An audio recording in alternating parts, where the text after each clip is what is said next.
কতল করা হয়েছিল? হ্যাঁ, 27,000 দিল্লিতে। ইতিহাস বলছে 225 জন মুসলমান মহিলাকে খতম করা হয়েছিল।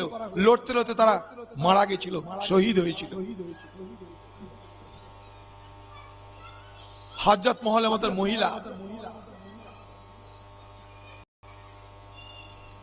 আসফাগির, জাহাঙ্গীরদের মতো মহিলা, যাকে জীবন্ত পুড়িয়ে মেরে দেওয়া হয়েছিল। ইতিহাস সব লিপিবদ্ধ, কিন্তু আজ সব বিকৃত করে দেওয়া হচ্ছে।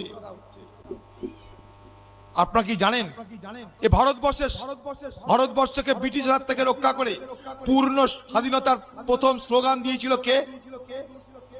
1921 সাল প্রথম স্লোগান দিয়েছিল মৌলানা হযরত মোহানি। মহাত্মা গান্ধী যখন বলছেন ব্রিটিশ তুমি ভারত ছেড়ে চলে যাও, ভারত ছাড়ো আন্দোলন শুরু করছেন, কুইট ইন্ডিয়া মুভমেন্ট, তিনি জানতে চাইছেন সকলের কাছে এই আন্দোলনের নাম কি দেব? সবাই ঠিক নাম দিতে পারছে না। মেহের আলী বলে একজন বোম্বের কর্পোরেটর, সে বলল আমি নাম দিচ্ছি কুইট ইন্ডিয়া, ভারত ছাড়ো আন্দোলন। সেটাই গ্রহণ হলো। জয় হিন্দ বলি আমরা কোথায় কোথায়, জয় হিন্দ, বন্দে মাতরম, এই জয় হিন্দ শ্লোক। আবিদ হাসান বলে হায়দ্রাবাদের এক ভদ্রলোক,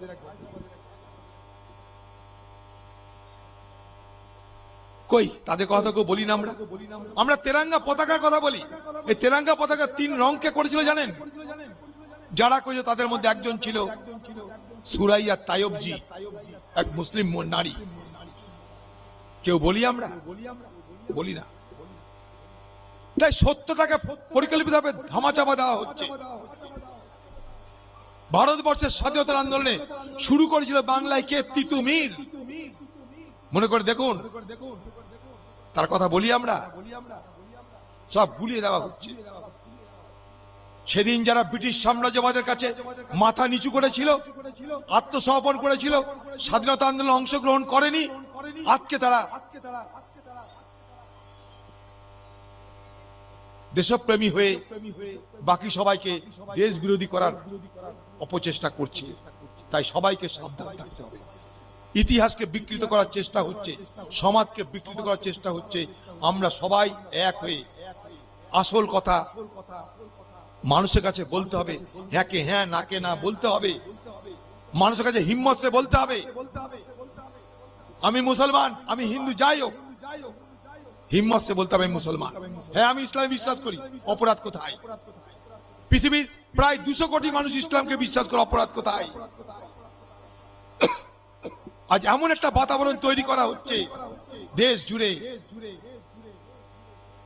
যেখানে বিভাজনের রাজনীতি আর বিভাজনের রাজনীতি। তাই আমাদের সকলকে সতর্ক থাকতে হবে।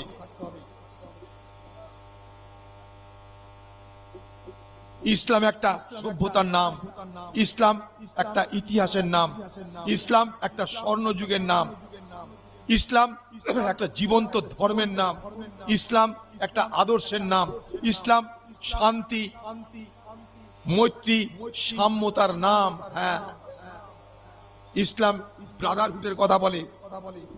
পৃথিবীতে আর কোন ধর্ম ব্রাদারহুডের কথা বলে জানি না। বিশ্ব ভ্রাতৃত্বের কথা বলে। বলুন, বিশ্ব ভ্রাতৃত্ব মানে কি অন্যায় কথা?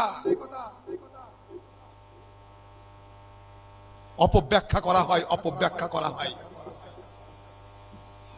ইসলাম কোনদিন বলেনি যে যারা ইসলামে বিশ্বাস করে না তারা সব কাফের, কোনদিন বলেনি ইসলাম।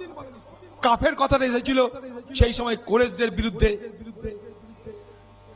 নবী হযরত মুহাম্মদ সাহেব আমলে কুরাইশদের বিরুদ্ধে এই শব্দটা ব্যবহার হয়েছিল।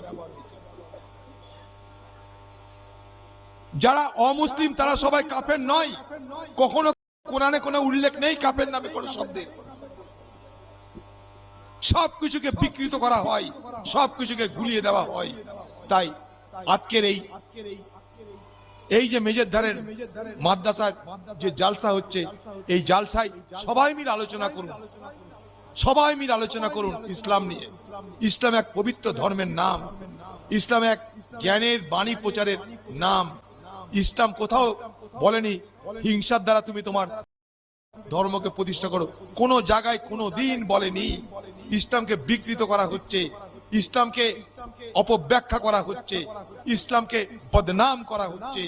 তাই মুসলিম সমাজের এটা যেমন দায়িত্ব, আবার বাকি যারা সত্যকে সত্য বলে মানতে চাই তাদেরও এটা দায়িত্ব, না হলে আমরা সবাই ভুল করব। তাই আসুন আজকের এই জালসাকে সামনে রেখে আমরা সবাই মিলে কাঁধে কাঁধ মিলিয়ে ইসলামকে রক্ষা করো, বিশ্ব ভ্রাতৃত্বকে রক্ষা করো, বিশ্ব মৈত্রীকে রক্ষা করো, বিশ্ব সাম্যকে রক্ষা করো, তার কথা বলে এগিয়ে যাই। কুলাইয়া ওয়াল কাফেরুন লাবুদ মাতাবুদুন। কে বলছে যে অধীর চৌধুরী বহরমপুরে মুসলমানদের ভোট পাবে না? দেখছেন মুসলমানদের জলসাতে গিয়ে কিভাবে বক্তব্য রেখেছেন। দেখছেন রিসেন্ট একটা ভিডিও সোশ্যাল মিডিয়াতে ভাইরাল হয়েছে। প্রিয় দর্শক, আপনাদের সাথে আমি মুরসাল, আপনারা দেখছেন করণদিঘি টিভি। এখন মুসলমানদেরকে তাতানোর মতো এ ধরনের কথা বলতে শোনা যাচ্ছে। বলছেন যেটা শুনছি আর কি, মাথায় একটা টুপি দিয়ে মাওলানা সেজে গেছে অধীর চৌধুরী, ইসলামিক ইতিহাস তুলে ধরানোর চেষ্টা করছে এবং কোরআনের সূরা কাফেরুন তেলাওয়াত করে শোনাচ্ছে। শুদ্ধভাবে পড়তে পারেনি, চেষ্টা করেছে, যেমন দিদিমণি চেষ্টা করে। এই রকম যদি করে মুসলমানদের মহল্লায় গিয়ে, ইসলামিক জলসাতে গিয়ে কেন ভোট পাবেন না অধীর চৌধুরী? মুসলমানদের যত ওই ওখানে ইউসুফ পাঠানকে দাঁড় করাক, ইউসুফ পাঠানকে দাঁড় করার পরেও এখন ধোঁয়াশা শুরু হয়ে গেছে। হুমায়ুন কবির বলেছেন, একে না সরালে আমি নির্দল থেকে দাঁড় হব।